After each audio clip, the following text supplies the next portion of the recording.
واشهد ان محمدا عبده ورسوله. اما بعد فان خير الحديث كتاب الله وخير الهدي هدي محمد صلى الله عليه وسلم وشر الامور محدثاتها وكل محدثة بدعة وكل بدعة ضلالة وكل ضلالة في النار. أعوذ بالله من الشيطان الرجيم. بسم الله الرحمن الرحيم. شهر رمضان انزل فيه القرآن هدى للناس وبينات من الهدى والفرقان. قال الله تعالى في القرآن المجيد والفرقان الحميد ياسين والقرآن الحكيم. قال الله تعالى في القرآن المجيد والفرقان الحميد الف لام میم ذلك الكتاب لا ريب فيه هدى للمتقين. قال رسول الله صلی اللہ علیہ وسلم الدین یسر. حمد ثنا تصویر و تعریف ذات اقدس کے لیے تمام عالمین کا رب ہے جو خدا قدوس سے کہا ہے جس کی ذات میں کوئی شکوہ نہیں، جس کی دانش میں کوئی شکایت نہیں.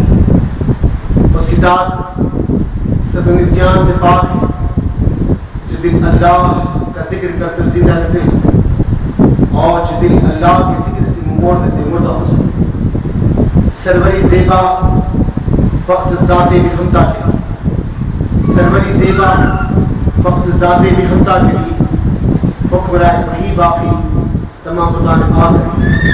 تیری عظمتوں کے مخابر، تیری رحمتوں کے نشان پر میرا دل فدا، میری جان فدا تیری شان جل جلال.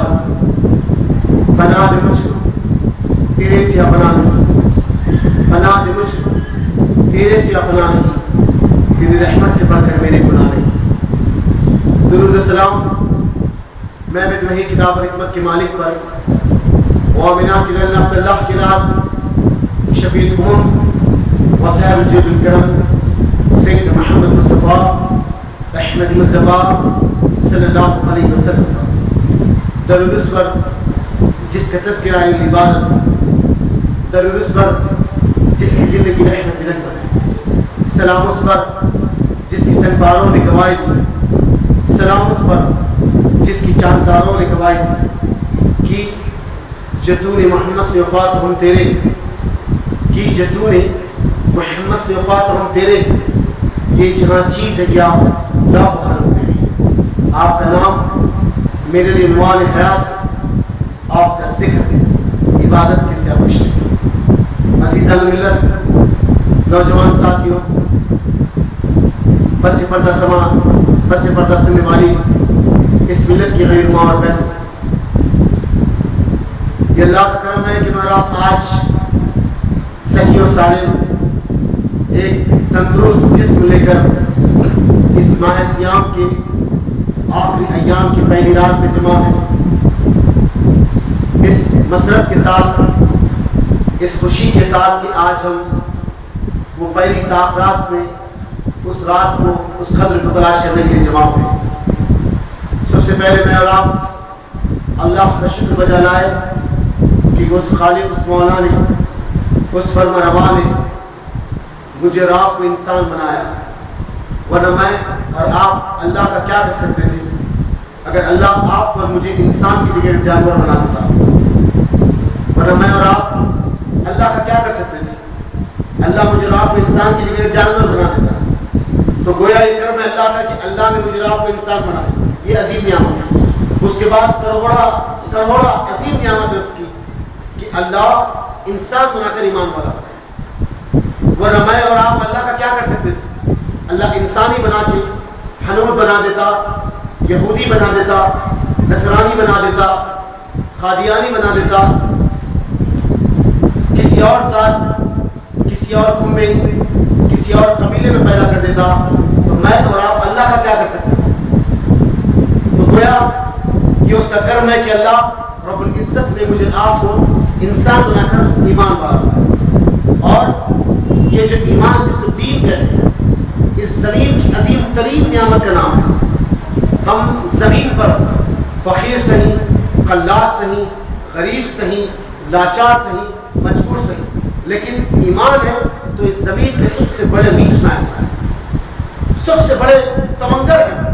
اگر ایمان، اگر اگر زمین پہ ہمارے پاس بلینس آف بلینس روپیز پڑے ہوئے ہیں، ڈالرز پڑے ہوئے ہیں، سونا ہے، چاندی ہے، ہم دنیا کی تو ورلڈ ریچسٹ مین ہیں، لیکن عزیز اور دوست ساتھیو اگر ہمارے پاس ایمان نہیں ہے تو اس زمین کے سب سے کمزور آدمی ہیں، سب سے بدترین آدمی ہیں، کیونکہ ہماری زندگی اور جانور کی زندگی میں کوئی ڈفرینس، کوئی فرق ہی باقی نہیں. کیوں کہ وہ زندگی بھی بنا کسی نہج کے ہے اور ایمان والے کی زندگی بھی بغیر ایمان والے کی زندگی بھی بغیر کسی نہج کے. تو گویا یہ اللہ کا کرم ہے کہ اللہ رب العزت نے مجھے آپ کو اس دین میں پیدا کرا، جس دین کو نبی کریم صلی اللہ علیہ وسلم نے دین حنیف کا. میرے عزیز اور دوست ساتھیو، آج میرا عنوان ہے نزول قرآن اور اس کا مقصد. انشاءاللہ اس کو پھر میں تھوڑا سا ٹائٹل چینج کرتے ہوئے کہوں گا قرآن اور ہم.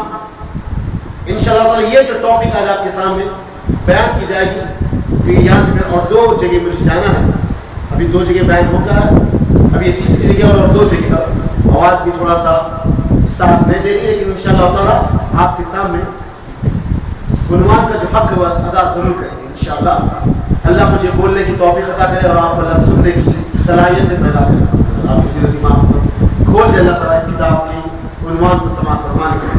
انشاءاللہ جو آج کی ٹاپک ہے اس کو 3 حصوں میں بانٹیں. سب سے پہلے قرآن کی عظمت، پھر ایلیگیشنز آف قرآن، پھر صحابہ اور قرآن انشاءاللہ. میرے عزیز اور دوست ساتھیو، قرآن یہ وہ کتاب ہے جو 6666 جس کی آیتیں اور 114 سورت. یہ مصحف عثمانی جو میرے آپ کے پاس اس وقت ایک جو کتاب کی شکل میں ہے، یہ مصحف عثمانی ہے. درحقیقت میں یہ کتاب جب آسمانوں سے نزول کر رہی تھی تو یہ کسی کتاب کی شکل میں نہیں، بلکہ اونٹ کے چمڑے پر، کاغذ پر، ہڈیوں پر، پتوں پر لکھی ہوئی. لیکن اصحاب رسول اللہ نے اور نبی نے اس کی ترتیب دی کہ اس سورے کو یہاں رکھا جائے، اس سورے کو یہاں رکھا جائے، اس کو یہاں سے پڑھا جائے، اس کو یہاں سے پڑھا جائے. اس ترتیب کو پھر حضرت ابوبکر صدیق نے ایک کتاب کی شکل دی اور اس کو پورا کمپلیٹلی کتاب کی شکل حضرت عثمان بن عفان نے اپنے دور میں دی، جس کو مصحف عثمانی کہا تھا. عزیز اور دوست ساتھی، قرآن اور ہم، یہ قرآن ہم سے کیا مطالعہ کر رہا ہے؟ کیا یہ کتاب تعویذ اور گنڈوں کے لیے ہے؟ کیا یہ کتاب مردوں کے سامنے پڑھنے کے لیے ہے؟ کیا یہ کتاب کھول کے پینے کے لیے ہے؟ کیا یہ کتاب قسم کھانے کے لیے ہے؟ کیا یہ کتاب سسرال سے جہیز میں مانگنے کے لیے ہے؟ کیا یہ کتاب جزدانوں میں لپٹ کے اوپر رکھ دینے کے لیے ہے؟ کیا یہ کتاب مشغلہ بنانے کے لیے ہے؟ کیا یہ کتاب بازاروں میں بیچ کے کھانے کے لیے ہے؟ میرے عزیز اور دوست ساتھی، یہ کتاب مجھ سے آپ سے اس چیز کا مطالعہ کری. قرآن ضابط حیات ہے، نظام زندگی ہے، قانون حیات، انٹرنیشنل لا، عالمی تمام مذاہب پر اور عالم پہ اس کتاب کے قانون کو جمع اور بکھرا دینے کے لیے اور اس زمین پہ نزول اس کا نافذ کر دینے کے لیے اس کتاب کو بھیجا گیا. میرے عزیز اور دوست ساتھی، قرآن محمد صلی اللہ علیہ وسلم پر 23 سالہ زندگی میں نازل ہوا.